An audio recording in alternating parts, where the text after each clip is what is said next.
ഇങ്ങനെ ഇത് എന്തെളുപ്പ, ഇതാണ് ഈസിയാണ്. ശാസ്ത്രീയ സംഗീതത്തിന് പോകുന്ന കുട്ടികള് അവിടെ ഒന്നല്ല, ഖുർആനിലാണ് സംഗീതമുള്ളത്. അക്ഷരങ്ങളെ പഠിക്കാം. ഹംസ ഫത്ഹ അ, ഹംസ കസ്റ ഇ, ഹംസ ദമ്മ ഉ, അ ഇ ഉ, ഹംസ ഫത്ഹ അലിഫ് മദ് ആ, ഹംസ കസ്റ യാ മദ് ഇ, ഹംസ ദമ്മ വാവ് മദ് ഉ, ആ ഇ ഉ, ആ ഇ ഉ, ആ ഇ ഉ. ഇവിടെ പഠിക്കാൻ കുട്ടികൾ വരും. നിങ്ങൾ അങ്ങനെ പഠിപ്പിക്കും മദ്രസയിൽ ഇനി.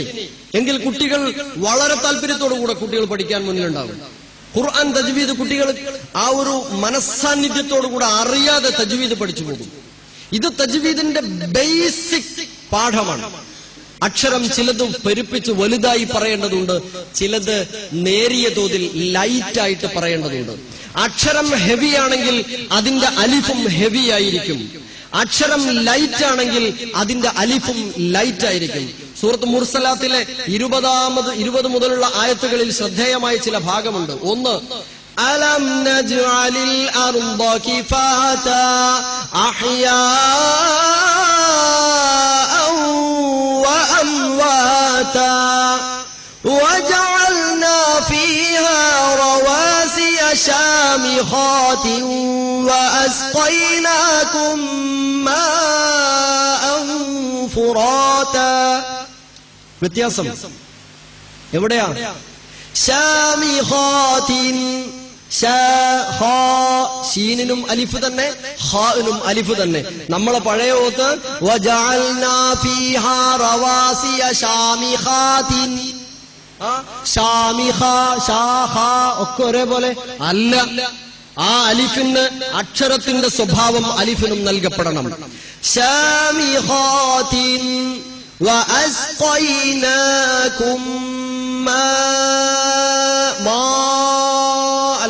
ماء فراتا ഈ വ്യത്യാസം. ഒന്ന് ഹെവിയാണ് റാ, അതുകൊണ്ട് അതിന്റെ അലിഫും ഹെവിയാണ്. ഫുറാ ലൈറ്റ് ആണ്, അതുകൊണ്ട് അതിന്റെ അലിഫും ലൈറ്റ്.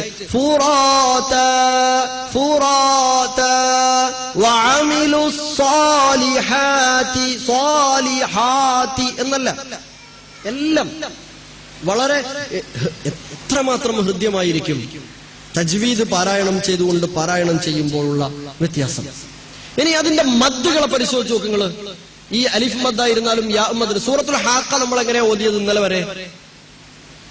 എങ്ങനെ സൂറത്തുൽ ഹാഖ ഓതിയത്?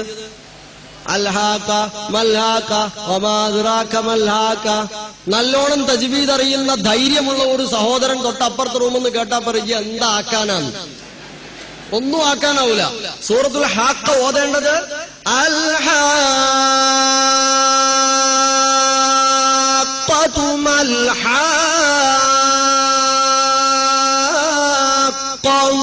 വമാ അദ്റാക മൽഹാഖ എന്ന് ദീർഘമായി, അഥവാ 3 സ്ഥലങ്ങളിലും 3 × 6 3 6 18. പിന്നെ ആ 3 ആയത്തുകളിൽ എത്ര അക്ഷരമുണ്ടോ 18 പ്ലസ് അത്രയും അക്ഷരങ്ങളുടെ സമയം വേണം. 3 ആയത്തും കൂടെ ഓതിയാല് താഴത്തൊരു ആംബുലൻസും നല്ലതായിരിക്കും. നമ്മളെ മഗ്‌രിബ് നിസ്കാരത്തിനൊക്കെ ഈ 3 ആയത്ത് മതി, സമയമുണ്ട്. അതുകൊണ്ട് എന്റെ പ്രിയപ്പെട്ട സഹോദരീ സഹോദരങ്ങളോടും മുതിർന്ന രക്ഷിതാക്കളോടും എനിക്ക് ആവശ്യപ്പെടാനുള്ളത്, നേരമുള്ളപ്പോൾ ഓതാനിരുന്നാൽ മതി. നേരമില്ല ഞാനൊന്ന് ഓതട്ടെ എന്ന് പറഞ്ഞ് ഓടിപ്പോയി ഓടിത്തീർത്ത് ഓടിപ്പോവരുത്. ഇത് ഓത്തല്ല. അങ്ങനെ പാരായണം ചെയ്യാൻ പാടില്ല. സമയമുള്ളപ്പോൾ സമയമെടുത്ത് ഭംഗിയായി പാരായണം ചെയ്യണം.